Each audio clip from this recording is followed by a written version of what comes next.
والصلاة والسلام على عباده الذين اصطفى خصوصا على سيدنا محمد المصطفى وعلى آله الأتقياء وأصحابه الأزكياء.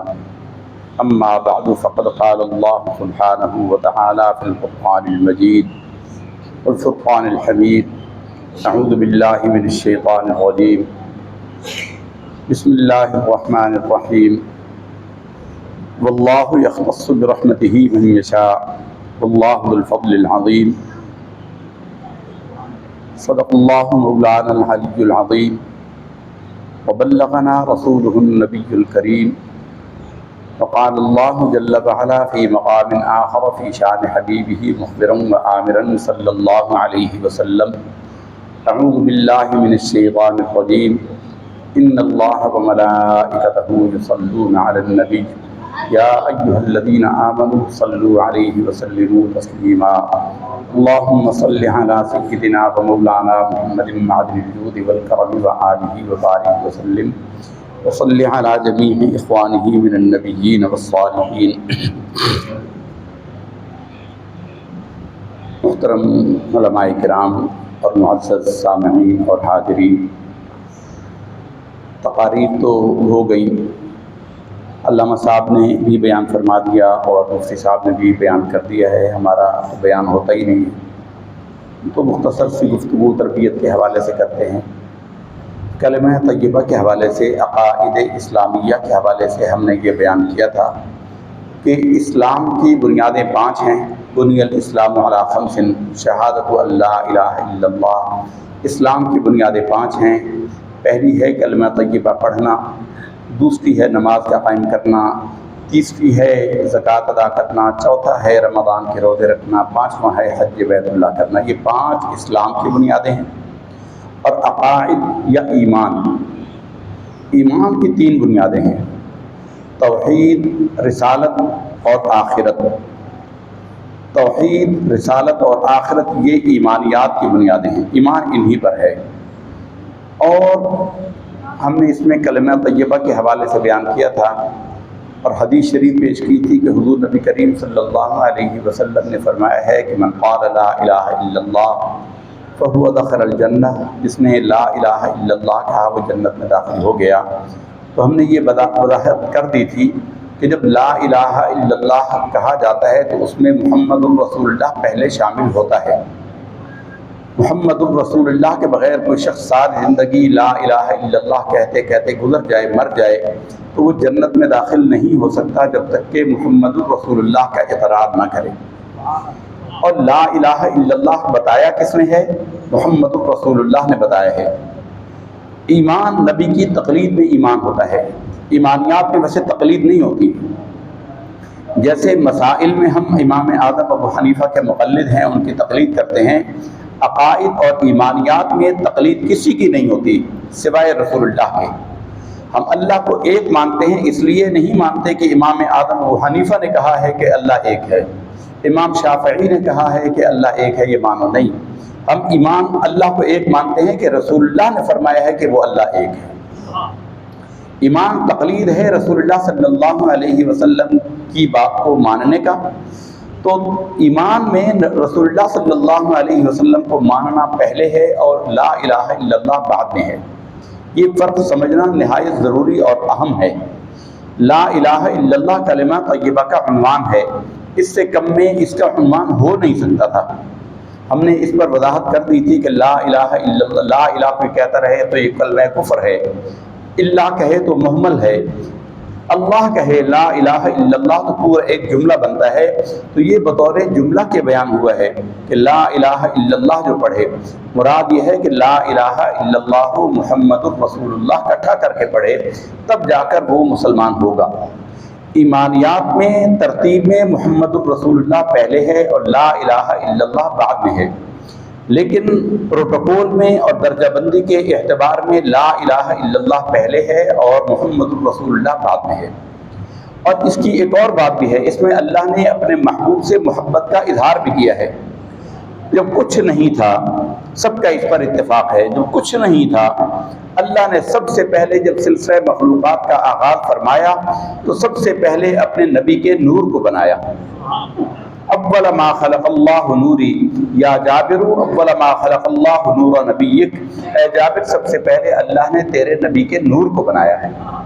سب سے پہلی ہستی جو کائنات میں بنی ہے وہ محمد عربی صلی اللہ علیہ وسلم کا نور ہے، اور کائنات میں جو پہلی آواز گونجی وہ نبی کریم صلی اللہ علیہ وسلم کی آواز تھی کہ آپ کو جب اللہ نے پیدا فرمایا تو آپ نے سب سے پہلے اللہ کے حضور سجدہ فرمایا، اور سجدہ کر کے آپ نے کہا تھا لا الہ الا اللہ، اللہ کے سوا کوئی معبود حقیقی ہے ہی نہیں۔ تو اللہ کی جناب سے جواباً ارشاد ہوا محمد صلی اللہ علیہ وسلم تو اللہ کا رسول ہے، محمد الرسول اللہ۔ تو پہلی آواز چونکہ رسول اللہ کی گونجی لا الہ الا اللہ، تو اپنے حبیب کی آواز کو اللہ نے ایسی پسندیدگی عطا فرمائی کہ کلمہ طیبہ کا جزء اول بنا دیا، اور اپنی بات کو بعد میں رکھا کہ رسالت کی گواہی بعد میں، پہلے حضور نے جو گواہی دی تھی اللہ نے اس کا ذکر بلند کر دیا ہے۔ تو لا الہ الا اللہ کائنات میں گونجنے والی پہلی آواز ہے جو ہمارے نبی صلی اللہ علیہ وسلم کی صورت میں گونجی۔ اب یہ بڑی باریک باتیں ہیں توحید کی حوالے سے، اب اس میں بہت زیادہ عوام کی سمجھوں سے بالاتر ہیں یہ معاملات۔ عوام کے لیے لا الہ الا اللہ کا مطلب یہی ہے لا معبود الا اللہ، یہ عوام کے درجے میں کلمہ طیبہ کا پہلا حصہ ہے، اور اسی کے عوام مکلف ہیں۔ عوام جو مکلف ہیں وہ اس کے مکلف ہیں کہ لا معبود الا اللہ، اللہ کے سوا کوئی عبادت کے لائق نہیں ہیں۔ پھر علماء میں ایک درجہ بلند ہو جاتا ہے اور وہ کہتے ہیں کہ لا مقصود الا اللہ، اللہ کے سوا ہمارا کوئی مقصود نہیں ہے، ہمارا کوئی عمل فی نفسہ ہی نہیں ہے، ہمارے اس عمل کے کرنے کا مقصد ہمارے اللہ تعالیٰ کو راضی کرنا ہے۔ پھر توحید کے ایک اعلیٰ درجہ ہے اخص الخواص کا، یہ خواص کا درجہ ہے جو کہتے ہیں لا مقصود الا اللہ۔ پھر ایک اخص الخواص کا درجہ ہے جو سب سے اعلیٰ سب سے بلند درجہ ہے، ان کا کہنا ہے کہ لا موجود الا اللہ، اللہ کے سوا تو کچھ ہے ہی نہیں، ان کو اللہ کے سوا کچھ اور نظر نہیں آتا۔ پھر یہ تصوف کے باریک مسائل میں شمار ہو جاتا ہے جو عوام کی سمجھوں سے بالاتر ہے، ہمعوس اور ہمعزعوس اور وحدت الوجود اور وحدت الشہود کے باریک دقیق مسائل ہیں، ان پر گفتگو عوام کے لیے ٹھیک نہیں ہے بلکہ نقصان دہ ہے، ہم اس کی گفتگو نہیں کرتے۔ لیکن بہرحال توحید حقیقی کا مطلب یہی ہے کہ کائنات میں جو کچھ ہوتا ہے اللہ تعالیٰ کی مشیت سے ہوتا ہے۔ یہ پھر ایک بات میں ہزار مسائل ہیں، مشیت الگ ہے، رضا الگ ہے۔ کائنات میں اللہ تعالیٰ نے ارشاد فرمایا کہ کوئی درخت کا پتا ایسا نہیں جو گرتا ہو مگر اللہ کے حکم سے۔ کائنات میں کوئی شے نہیں کہ جو اللہ تعالیٰ کے حکم کے بغیر ہوتی ہو۔ اب اس کا مطلب کیا ہے؟ اس کا مطلب یہ ہے کہ جو کچھ ہو رہا ہے، خواہ وہ گناہ ہو رہا ہے یہ ثواب ہو رہا ہے، اللہ کا اذن نہ ہو تو وہ کام ہو نہیں سکتا۔ یعنی گناہ بھی اللہ تعالیٰ کے اذن سے ہو رہا ہے، لیکن اس طرح کا جملہ کہنا کہ فلاں بدکاری کسی نے کی اللہ کے حکم سے کی، یہ کہنا کلمہ کفر ہے۔ یہ بات سمجھنے کی ہے، کوئی کام اللہ کے اذن کے بغیر نہیں ہوتا۔ قرآن مجید میں اللہ تعالیٰ نے خود فرمایا ہے کہ کوئی پتا نہیں گرتا مگر اللہ تعالیٰ کے اذن اور اس کے علم کے مطابق گرتا ہے، یہ اذن ہے۔ ایک کام ہے اللہ تعالیٰ کی رضا، یہ اذن ہے، اجازت ہے، کھلا میدان چھوڑا ہوا ہے، جس کا جو دل کرے کرے۔ قرآن مجید میں رب کریم فرماتا ہے ان تکفروا فإن لا يرضى عن الكفر ان تشکروا، کیسے ہے جی وہ آیت؟ ولا يرضى لعباده الكفر، کہ اللہ بندوں کے کفر پر راضی نہیں ہوتا، اجازت دے دیتا ہے کفر کرنا کرو، لیکن وہ راضی، اس کی رضا الگ ہے، اس کی مشیت الگ ہے، اس کی رضا الگ ہے۔ تو راضی ہو جانا، راضی وہ اس کام سے ہوتا ہے کہ بندے کو اختیار اور ارادے کی آزادی دے کر چھوڑا، اور بندے کو کہا کہ یہ کام کرے گا میری مرضی کا، اس سے میں خوش ہو جاؤں گا، یہ کرے گا تیری آزادی ہے لیکن اس سے میں ناراض ہوں گا، بندے کو چھوڑ دیتا ہے اور بندے کو پورا اختیار اور ارادہ دیتا ہے کہ جس کو چاہے وہ اختیار کر لے۔ تو اللہ تعالیٰ بندوں کے کفر سے راضی نہیں ہوتا۔ ولا يرضى لعباده الكفر ان تشکروا فإن الله غني عنكم ولا يرضى لعباده الكفر، شکر کرو گے تو اللہ تعالیٰ بے پرواہ ہے، اس کی حاجت کوئی نہیں ہے۔ ان تشکروا فإن الله لا يرضى ان تشکروا فإن الله غني عنكم، اللہ تم سے بے پرواہ، تمہارے شکر کرنے سے اللہ کو کوئی فائدہ نہیں ہوتا۔ لیکن ایک بات یاد رکھنا، ولا يرضى لعباده الكفر، وہ اپنے بندوں کے کفر پر راضی نہیں ہوتا۔ تو توحید عوام کے لیے بس اتنا ہی کافی ہے کہ اللہ وحدہ لا شریک ہے، اس کا کوئی کسی معنی میں شریک نہیں ہے۔ یہ شرک کے معنی کو سمجھنا بڑا ضروری ہے کہ آج مسلمانوں کے سب سے بڑے فتنے یہی ڈالے گئے، شرک شرک شرک، ہر بات شرک۔ دیکھیے شرک تو پھر ساری دنیا ہی شرک کر رہی ہے، آپ اور ہم بھی شرک کر رہے ہیں، اور جو انکار کرتے ہیں وہ بھی شرک کرتے ہیں۔ شرک کا کیا مطلب ہے کہ اللہ تعالیٰ کے ساتھ ذات میں یا صفات میں کسی کو شریک کرنا، ذات میں یا صفات میں شرک کرنا۔ اب اللہ تعالیٰ کی صفت ہے حی، وہ الحی القیوم، وہ حی ہے، زندہ ہے، حی کا معنی زندہ، تو کیا آپ اور ہم زندہ نہیں ہیں؟ تو پھر یہ سب سے بڑا شرک ہے کہ اللہ کی صفت میں ہم شریک ہو گئے۔ ہم بول رہے ہیں، اللہ اپنی شان کے مطابق کلام فرماتا ہے، ان اللہ هو السمیع البصیر، انہ هو السمیع البصیر، وہ سننے والا بھی ہے اور دیکھنے والا بھی ہے۔ ہم بھی دیکھ رہے ہیں، سن بھی رہے ہیں، اور رب کریم نے قرآن مجید میں فرمایا ہے کہ هل اتى على الانسان حين من الدهر لم يكن شيئا مذكورا انا خلقنا الانسان من نطفة امشاج نبتليه فجعلناه سميعا بصيرا۔ اللہ اپنے بندوں پر بڑا مہربان ہے اور رؤوف ہے اور رحیم ہے۔ ان اللہ بالناس لرؤوف الرحیم، اپنا اللہ تعالیٰ اپنے بندوں پر رؤوف و رحیم ہے، اور اپنے حبیب کے لیے فرمایا لقد جاءکم رسول من انفسکم عزیز علیہ ما عنتم حریص علیکم بالمؤمنین رؤوف الرحیم۔ مومنین کے حق میں رؤوف الرحیم ہے کون؟ اللہ کا نبی۔ ہمارے محلے میں ایک بچہ پیدا ہوا کینیڈا میں، وہ رہتے تھے، تو بچے کا نام رکھ لیا احد۔ احد، اس کے آگے اس کے ابا کا نام جوڑ دیا، فوراً فتویٰ لگا دیا کہ یہ عبد لگانا ضروری ہے، عبد الاحد لکھو۔ احد لکھنا شرک ہے، احد تو اللہ ہے۔ یاد رکھیے اللہ تعالیٰ کی کچھ صفات ایسی ہیں جس میں مجازن اور لمحے بھر میں کسی کا شریک ہونا بھی اور جائز نہیں ہے، وہ شرک ہے۔ اللہ کے کچھ نام ایسے ہیں جو مجازن بھی کسی اور کے لیے نہیں رکھے جا سکتے۔ مثلا اللہ، کسی بندے کا نام نہیں رکھا جا سکتا، کسی بندے کا نام اللہ نہیں رکھا جا سکتا۔ رحمان اللہ کے سوا کسی کے لیے نہیں ہے، رحیم ہے، رحیم اللہ نے اپنے نبی کو فرمایا ہے۔ رحمان اللہ کے سوا کسی کو نہیں کہا جا سکتا۔ قل ادعوا اللہ او ادعوا الرحمن، تم اسے اللہ کہہ کے پکارو یا رحمان کہہ کے پکارو۔ رحمان کسی کا نام نہیں رکھا جا سکتا۔ الہ، معبود، اللہ کے سوا کسی کو الہ نہیں رکھ سکتے، کسی کا نام الہ نہیں رکھ سکتے۔ اللہ تعالیٰ کے سوا کسی کا نام الہ نہیں رکھ سکتے۔ ہو، اللہ کا نام ہے ہو کسی کا نام نہیں رکھا جا سکتا۔ سلطان باہو ہیں، با میں نے ساتھ، ہو میں نے اللہ، اللہ کے ساتھ، اللہ سے ملے ہوئے، باہو ہو سکتا ہے، ہو نہیں ہو سکتا۔ صمد مطلق نہیں ہو سکتا، تو یہ نام نہیں ہو سکتے۔ لیکن اللہ کے بہت سارے نام ہیں جو مخلوق میں ہیں۔ مولا علی شیر خدا رضی اللہ تعالیٰ کا نام نامی علی ہے، اور قرآن مجید میں اللہ نے یہ نام اپنے لیے استعمال کیا ہے، وَهُوَ الْعَلِيُّ الْعَظِيمُ، وَهُوَ الْعَلِيُّ الْعَظِيمُ، علی اللہ کا نام ہے، لیکن مولا علی شیر خدا کا نام علی ہے، اور سرکار نے ان کا نام رکھا ہے۔ تو یہ باتیں توحید کے ضمن میں بیان کرنا ضروری تھی۔ انشاءاللہ العزیز اگلے نشست میں ہم آپ کو بیان کریں گے رسالت کے مضمون میں، کہ یہ مرکزی مضمون ہے دین کے۔ ہم مثال میں کہتے ہیں کسی بات کو سمجھانے کے لیے کہ مرکز اور محور کیا ہے، تو لٹو کی کیل ہم محاورے میں کہتے ہیں۔ لٹو کی کیل یعنی ایک ایسا باریک نقطہ جس پر پورے اس کے لٹو کا وزن ہوتا ہے، وہ اس کا کیل ہوتا ہے۔ پورے دین اسلام کا جو مرکز اور محور ہے وہ رسول اللہ صلی اللہ علیہ وسلم کی ذات ہے۔ جو مرکز ہے وہ رسول اللہ کی ذات ہے۔ اللہ کا عرفان نبی صلی اللہ علیہ وسلم سے ملا، حضور کی زبان سے باتیں نکلی، سرکار نے بلایا، اے معاویہ یہاں آؤ، اے علی یہاں آؤ، یہ لکھو، یہ اللہ نے مجھ پر وحی فرمائی۔ اتنا جملہ حضور کا ہوتا تھا۔ اس کے بعد آپ نے فرمایا کہ اللہ نے مجھے عطا فرمایا، اقرأ بسم ربک الذی خلق، یہ قرآن ہے۔ زبان رسالت سے نکلا، اب یہ قرآن ہو گیا، وہ حدیث ہو گئی۔ تو مرکز اور محور یعنی قرآن کا قرآن ہونا بھی اللہ کے نبی نے بتایا ہے۔ قل هو اللہ احد، یہ نبی نے بتایا ہے۔ نبی صلی اللہ علیہ وسلم کی ذات مبارکہ دین کا مرکز اور محور ہے، اسی پر پورے دین کا مدار ہے۔ اللہ تعالیٰ سے دعا ہے کہ ہمیں توحید حقیقی کی معرفت نصیب فرمائے۔ توحید سمجھنا ہے بڑا مشکل، اور ہر بندے کا جتنا ایمان بڑھتا چلا جاتا ہے اتنا ہے۔ ایک بزرگ کے احوال میں آیا، نماز نہیں پڑھتے تھے، نماز نہیں پڑھتے تھے، تو ان کو کسی نے کہا کہ بھئی نماز کے بغیر تو دین ہی مکمل نہیں ہے۔ حضور نے فرمایا کہ جو نماز نہیں پڑھتا اس کا دین ہی نہیں ہے۔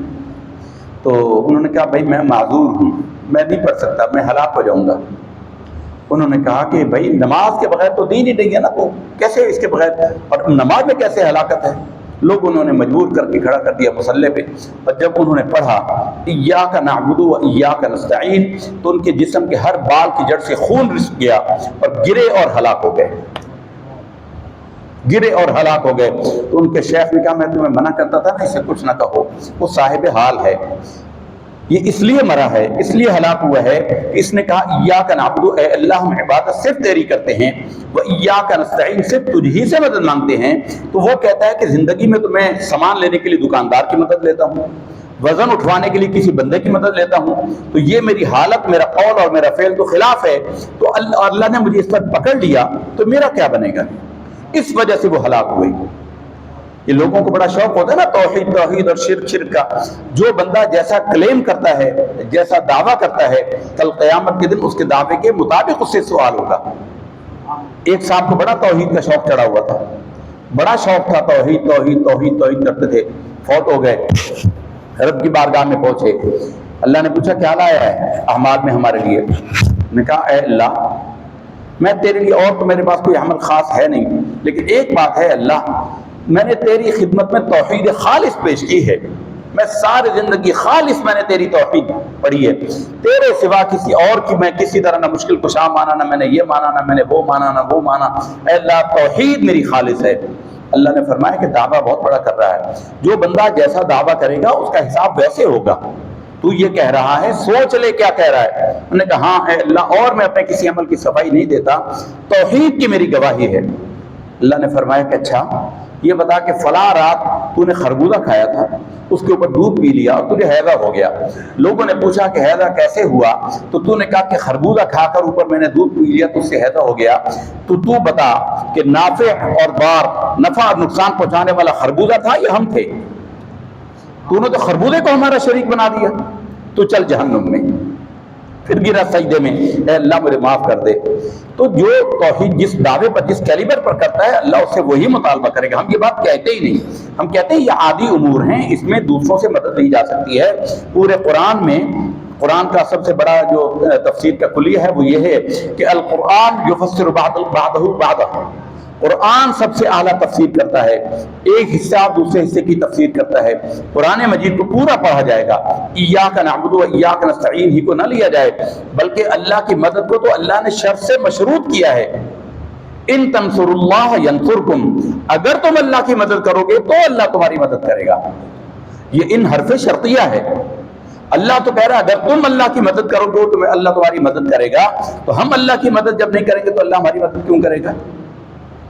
یہ ان جو ہے نا حرف شرطیہ ہے، اس لیے ہم اس کو اس معنی میں لیتے نہیں ہیں۔ ہمارا کہنا ہے کہ ایاک نعبد و ایاک نستعین، ہے اللہ عبادت صرف تیرے واسطے، اور اس کے پڑھنے کی توفیق، عبادت کرنے کی توفیق صرف تیرے ذریعے سے، کرنے کی عمل کی توفیق اور طاقت تیرے ذریعے سے ہے، تو ہم یہ کہتے ہیں۔ باقی معاملات میں قرآن مجید میں جگہ جگہ بھرا ہوا ہے کونوا انصار اللہ، بلکہ یہ مدینہ کے جو انصار تھے، مدینہ میں مسلمانوں کے دو گروہ تھے نا، مہاجرین اور انصار۔ انصار کا کیا مطلب ہے؟ کسی سے پوچھئے جو بڑے توحید کے نعرے لگاتے ہیں، ان سے پوچھئے کہ توحید کا مطلب، انصار کا مطلب کیا ہے؟ انصار کا مطلب ہی مددگار ہے۔ تو جب اللہ کے سوا کسی کی مدد ہو نہیں سکتی تو انصار کو مددگار کیوں کہا گیا؟ اور قرآن میں ان کو انصار کہا گیا ہے، والسابقون الاولون من المہاجرین والانصار الذین اتبعوہم بإحسان۔ انصار مددگار، انصار کا مطلب ہے مددگار۔ جب اللہ کے سوا کسی کی مدد ہو نہیں سکتی تو اللہ نے ان کو انصار کیوں کہا ہے؟ اس لیے توحید کے مسائل بڑے باریک ہیں، عوام کے لیے خواہ مخواہ کا کنفیوژن پھیلانا۔ ایک عام جملہ ہمارے معاشرے میں ہے، کسی کو کہا بھی حکم فرمائیے، حکم تو جو اللہ کا ہے، اتنا جاہلانہ جملہ ہے، اتنا ظالمانہ اور جاہلانہ جملہ ہے۔ مولا علی شیر خدا رضی اللہ تعالیٰ عنہ کے سامنے خارجیوں نے جس بنا پر ان کو مشرک کہا تھا، مولا علی کو کہا تھا یہ مشرک ہیں، امیر معاویہ کو کہا یہ مشرک ہیں، عمرو بن العاص کو کہا یہ مشرک ہیں، ابو موسیٰ اشعری کو کہا یہ مشرک ہیں، تو یہی مسئلہ تھا۔ وہ کہتے تھے ان الحکم الا للہ، حکم تو اللہ کے سوا کسی کا نہیں ہے۔ بھئی تم باپ کا حکم نہیں مانو گے؟ عالم دین جو شریعت کے تحت حکم دے گا وہ نہیں مانو گے؟ کوئی تمہیں اچھائی کا حکم دے وہ نہیں مانو گے؟ اس لیے اس طرح کی گمراہی، حکم کیا کیجئے، حکم تو جو اللہ کا ہے، بھائی تجھے عاجزی سے کہہ رہے ہیں، تو کفریہ جملہ بول رہا ہے۔ مولا علی شیر خدا رضی اللہ تعالیٰ عنہ نے اس لیے فرمایا تھا کہ کلمۃ الحق ومرادہم الباطل، کلمہ یہ حق ہے لیکن ان کی مراد باطل ہے۔ تو یہ چھوٹی چھوٹی باتیں ہیں توحید کے ضمن میں، لوگ گمراہی میں پڑے ہوئے ہیں اور گمراہی پھیلتی چلی جا رہی ہے۔ امداد کے معاملے میں خاص طور پر یہ گمراہی ہے کہ اللہ کے سوا کسی کی مدد نہیں ہے، کسی کی مدد نہیں، ساری زندگی دوسروں سے مدد مانگتے رہتے ہیں، اور بکواس کرنے پر جب آتے ہیں تو ایسی زبان چلاتے ہیں اللہ کے مقابلے میں کسی کی طاقت نہیں ہے۔ اللہ تعالیٰ کے تحت یہ اللہ کی جو جماعت ہوتی ہے یہ اللہ کی دی ہوئی طاقت سے مدد کرتے ہیں۔ ہم جو کسی کی مدد کرتے ہیں کہ ہم ذاتی طاقت سے کرتے ہیں، اللہ نے توفیق دی ہے، اللہ نے طاقت دی ہے تو ہم مدد کرتے ہیں۔ تو یہ اللہ کے مقابل کی طاقت نہیں ہوتی، اللہ تعالیٰ کی طاقت کے تحت ہوتی ہے۔ یہ حکم اللہ کے مقابلے میں حکم نہیں ہوتا، یہ اللہ کے حکم کی اتباع میں حکم ہوتا ہے، خواہ وہ باپ کا حکم ہو، خواہ وہ استاد کا حکم ہو، خواہ وہ معلم کا حکم ہو، خواہ امام کا حکم ہو۔ امام اللہ اکبر کہہ کے تمہیں رکوع میں جھکا دیتا ہے، اس کا حکم کیوں مانا تم نے؟ حکم تو اللہ کا ہے، اور اللہ نے تمہیں براہ راست آ کے حکم نہ دیا۔ تم اتنے ظالم ہو، تم اپنے آپ کو اس قابل سمجھتے ہو کہ تمہیں اللہ براہ راست حکم دے؟ ما کان لبشر ان یکلمہ اللہ الا وحیا او من وراء حجاب اور یرسل علیہ رسولا۔ اللہ تم بندہ کسی بندہ کا کوئی بندہ اس قابل نہیں ہے کہ اللہ بلا واسطہ اس سے کلام کرے، کسی بندے کے اندر یہ طاقت نہیں۔ تو جب تم نے اللہ کے سوا کسی کا حکم ماننا نہیں، امام صاحب کا حکم کیوں مانتے ہو کہ سجدے میں پڑے ہوتے ہو؟ اس لیے یہ چھوٹی چھوٹی باتیں ہیں لیکن یہ ہماری زندگی کے اندر گھس آئی ہیں۔ ہمارے اچھے اچھے سمجھدار لوگ بھی، انہیں جب کہا جائے کسی حکم فرماؤ، کہتے ہیں حکم تو اللہ کا ہے۔ بھی اللہ کے حکم سے کسی نے انکار نہیں کیا، لیکن اللہ کے حکم کی اتباع میں جو حکم دے رہا ہے وہ بھی اللہ ہی کا حکم دے رہا ہے تمہیں۔ اللہ تعالیٰ سے دعا ہے کہ ہمیں توحید حقیقی کی معرفت نصیب فرمائے اور مقام رسالت کو سمجھنے کی توفیق دے، اور اپنی بارگاہ کے اولیاء کاملین کے دامن سے وابستہ فرمائے۔ تصوف کا تو ایک ہی کلیہ ہے، یک درگیر محکم گیر، ایک دروازہ پکڑ لو اور اس کو مضبوطی سے تھام لو، پھر اللہ ادھر ہی سے تمہارے لیے رستے کھولے گا۔ یہ جگہ جگہ چکھنے والے آج اس دروازے پر ہیں، کل اس دروازے پر ہیں، پرسوں ادھر ہیں، پرسوں ادھر ہیں۔ اس ذائقے چکھنے کو عربی میں ذواق کہتے ہیں، ذواق ذائقے چکھنے والا، اور حدیث شریف میں ذواق پر لعنت کی گئی ہے۔ جو ذواق ہوتا ہے نا، جو جگہ جگہ چکھتا پھر رہا ہوتا ہے، کچھ ادھر سے لے لیا، کچھ وہ ٹی وی پر بیٹھ کے سن لیا ہے، اس کی سنتے ہیں، اس کی سنتے ہیں، ولاگ سن لیتے ہیں۔ ہم سب کی سنیں گے اور ہمیں جو سمجھ آئے گی، جو اچھا ہوگا وہ ظاہر تجھے تو استنجا کرنے کا طریقہ نہیں آتا، تجھے شریعت کے مطابق استنجا کرنے کا طریقہ نہیں آتا، اور تو فیصلے کرے گا علماء کے درمیان کہ وہ عالم ٹھیک کہہ رہا ہے یا وہ عالم ٹھیک کہہ رہا ہے۔ تیری اوقات کیا ہے؟ شیطان نے تیرے اندر سریا بھر دیا اور تو نے سمجھا کہ تو سب کچھ جانتا ہے۔ پہلے اپنے دین کو تو سمجھ لے، پہلے اپنے دین کو سمجھ لے۔ اللہ تعالیٰ سے دعا ہے کہ ہمیں دین کی صحیح روح نصیب فرمائے۔ وآخر دعوانا ان الحمد للہ رب العالمین۔